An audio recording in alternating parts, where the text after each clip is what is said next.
El hecho de que la vida humana sea sagrada, en mi opinión, es sobre todo algo que nosotros sabemos. Sabemos verdaderamente con el corazón. Es decir, una madre lo sabe, lo sabe. Desde el momento en que concibe, la mujer es madre.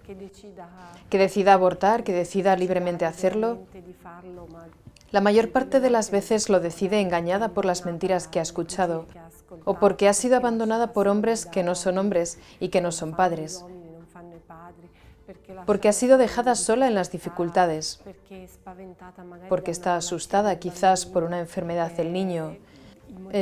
Los motivos por los que una mujer puede caer en ese error pueden ser tantos, y el Señor juzgará, pero una mujer, y estoy segura de esto, he conocido a tantas mujeres que han abortado voluntariamente, y estoy segura de que la madre se convierte en madre desde el momento en que concibe. Sono sicura che la madre diventa madre dal momento in cui concepisce.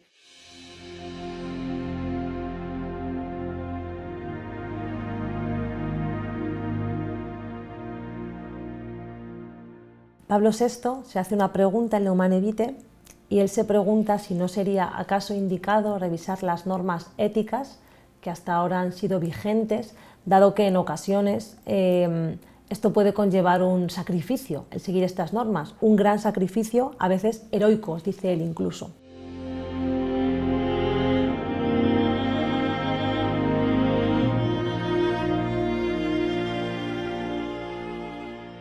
Lo cierto es que es una pregunta retórica, ¿verdad? Porque no tenemos que... La ética, siempre las normas éticas, el código que Dios nos ha dado, siempre está vigente.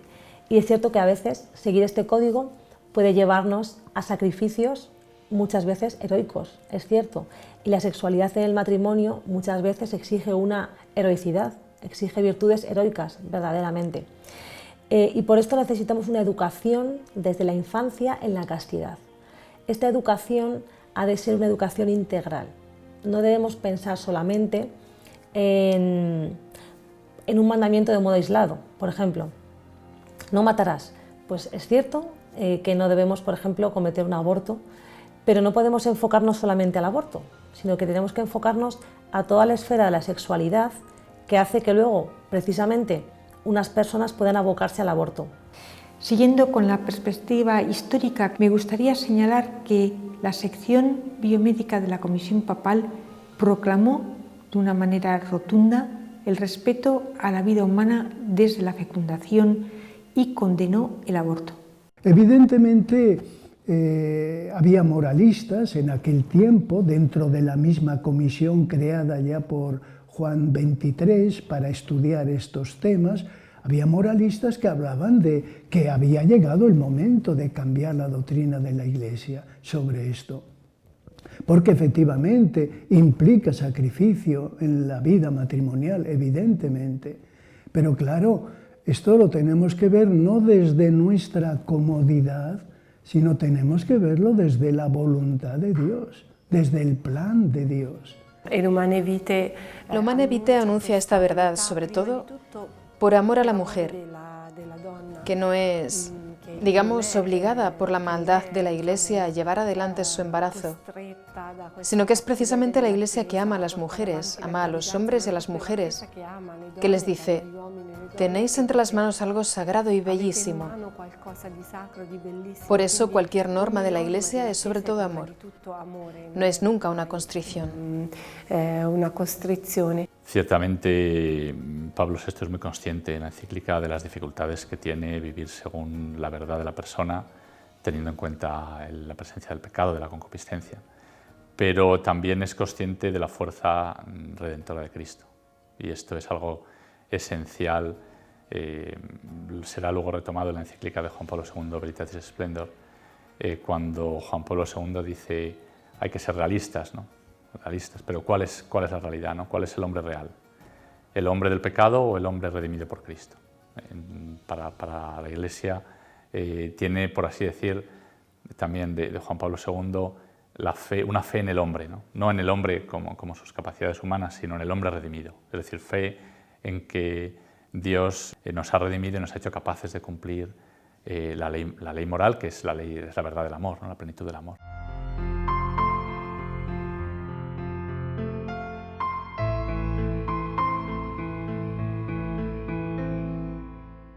Esta verdad que la vida es sagrada desde el comienzo hasta el final, ahora estamos afrontando también, con los progresos de la medicina, el tema del final de la vida. Yo creo que quien se fía una vez más de la Iglesia y quien acepta a veces el sufrimiento y sacrificio heroico que comporta, como dice Pablo VI, el respeto de la vida, porque a veces pide atender a una persona con una enfermedad de larga duración. A veces pide hacer nacer a un niño que vivirá pocas horas, o un niño que pedirá un gran compromiso por toda la vida, breve o larga que sea. Es decir, a veces es verdad que se pide un sacrificio heroico, pero no es que eliminar al niño o al enfermo quita el dolor. Es un sacrificio, es verdad, pero es mucho más fatigoso lo que después se deberá llevar si se decide eliminar una vida. Yo conozco tantas mujeres que por toda la vida han convivido con el dolor de un aborto procurado y que no consiguen perdonarse porque no saben que Dios perdona. Lo primero que se debe hacer es darle un nombre a este dolor, es decir, pedir perdón a Dios. Por eso, una vez más, creo que es importante recordar que la Humane Vitae está hecha sobre todo de compasión hacia el hombre y no le está cargando de pesos demasiado grandes, sino que está ayudando a llevarles. Entonces, en este sentido, es una valentía también de Pablo VI el decir esto es posible vivir así. Es posible, recuerdo aquí una frase también del Papa Francisco, que en Amoris Laetitia se pregunta, ¿pero esto es posible? Y dice, sí, es posible porque lo pide el Evangelio. La encíclica Humane Vitae de Pablo VI defiende el valor humano y cristiano del amor, podemos decir con mayúscula, es decir, el amor que no es un mero placer humano, sino que es la fuente de la vida según el plan de Dios. Y la relación entre amor y sacrificio, la relación entre sexualidad y castidad, como control y dominio sobre la sexualidad humana, son realidades que tenemos que considerar. Y no solamente como cristianos, sino también como hombres, desde el punto de vista humano. Necesitamos educar mucho el sexto y el noveno mandamiento, los mandamientos que tratan de la impureza, de la pureza del cuerpo y del alma, de los pensamientos, de las miradas, desde la infancia, para que esa persona tenga una educación integral en todo lo que corresponde a la castidad. La castidad es una virtud que podemos pensar que está mal vista en nuestros días, desde muchos puntos de vista, y en cambio la castidad lo que nos habla es de un autocontrol y de una educación para el amor. La castidad es educar a la persona para que sea capaz de amar, para que sea capaz de entregar el cuerpo y el alma. En el caso de la vocación matrimonial, hablaríamos de entregar el cuerpo, de entregar los planes, de entregar toda tu vida, toda tu persona a otra persona.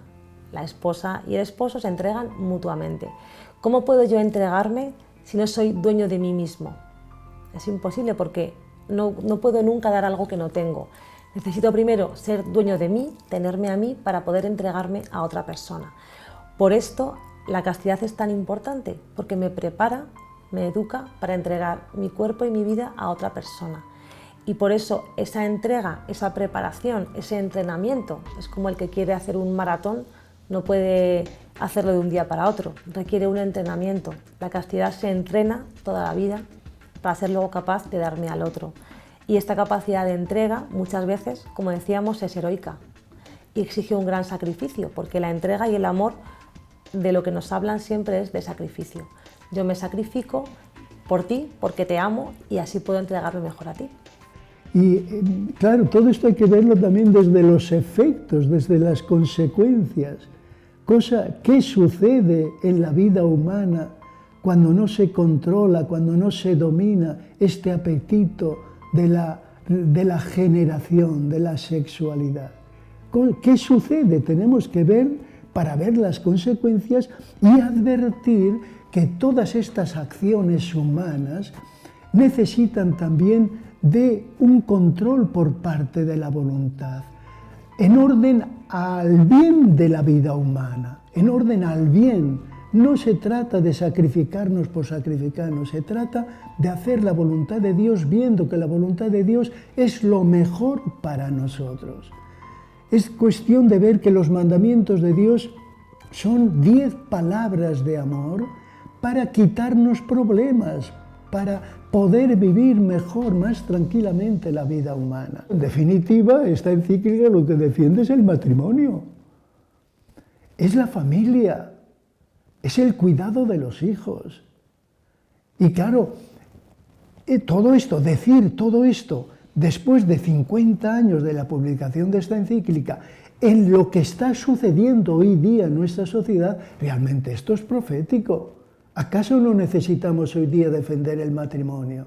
Tantos matrimonios que se rompen, con el sacrificio, sobre todo con el sufrimiento que implica para los hijos, para los mismos esposos, pero de modo especial para los hijos, que quedan desvalidos, quedan sin defensa, sin la protección.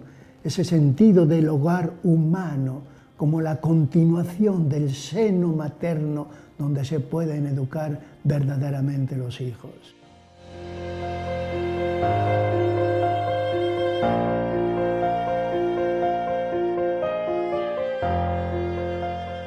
Es una llamada también a confiar. La sexualidad es un misterio en el que entramos más grande que nosotros. Es el misterio del amor y de la transmisión de la vida. No contamos solo con nuestras fuerzas. Ciertamente luego hace falta también una pedagogía de la Iglesia que llamaba Juan Pablo II la pedagogía del cuerpo. Es decir, hay que caminar y la Iglesia camina con las personas, las va fortaleciendo, pues a los que están débiles les va enseñando el camino, dando la fuerza de los sacramentos, del perdón cuando hay caídas. Todo esto también entra en la... Pero es el Evangelio el que transforma al hombre.